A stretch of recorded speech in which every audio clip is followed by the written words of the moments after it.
আন্তর্জাতিকভাবে আজকে ভূ রাজনীতি অর্থনীতি একটা রাষ্ট্রের জন্য অপরিহার্য।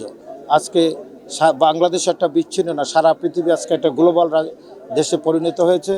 অতএব এই ভূ রাজনীতি এবং আন্তর্জাতিক রাজনীতির মারপেচের মধ্যে দিয়ে আমাদের দেশ যেন ক্ষতিগ্রস্ত না হয়, সেটার প্রমাণ আমাদের রক্ষক হয়ে গেছেন আমাদের দেশের যুব সমাজ, ছাত্র সমাজ, আমাদের আগামী প্রজন্ম। অতএব এ রাষ্ট্র ভালোভাবেই চলবে, দেশে নির্বাচন হবে এবং নির্বাচিত সরকার ছাড়া রাষ্ট্র পরিচালনা করার কোনো সুযোগ নাই।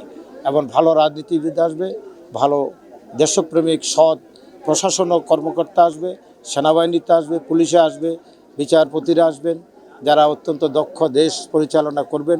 ন্যায় বিচার ভিত্তিক সমাজ ব্যবস্থা, যেটা আমাদের মূল অঙ্গীকার, ন্যায় বিচার ভিত্তিক সমাজ ব্যবস্থা হবে, সুষম অর্থনীতি, সমবন্টন হবে। এমনিভাবে আজকে বাংলাদেশের অর্থনীতি লুণ্ঠন হয়ে গেছে।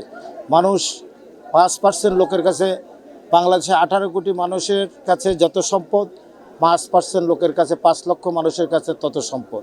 এই যে একটি দেশের সম্পদ লুণ্ঠন, এর থেকে আবার এই টাকাটাকে আস্তে আস্তে করে 18 কোটি মানুষের কাছে বন্টন, এটি হলো আগামী দিনের রাজনীতিবিদদের, সরকারের কাছে সবচেয়ে বড় প্রশ্ন থাকবে। আমি আশা করি আগামী দিনে এই তত্ত্বাবধায়ক যারা এই অন্তর্বর্তীকালীন সরকারের অনেক অভিজ্ঞ ব্যক্তিরা এসেছেন, যাদের আন্তর্জাতিকভাবে, দেশীয়ভাবে আন্তর্জাতিক অনেক গ্রহণযোগ্যতা, তারা দেশটাকে একটি জায়গায় নিয়ে যাবেন, নির্বাচন দেবেন। ওরা একটা জায়গায় দাঁড় করালে নির্বাচন হবে, সেই নির্বাচনে এদেশের মানুষ, জনগণ, আমাদের ছাত্র সমাজ, আন্দোলনকারী যারা, তারা সৎ ব্যক্তিদের বেছে নেবেন এদেশের মানুষ।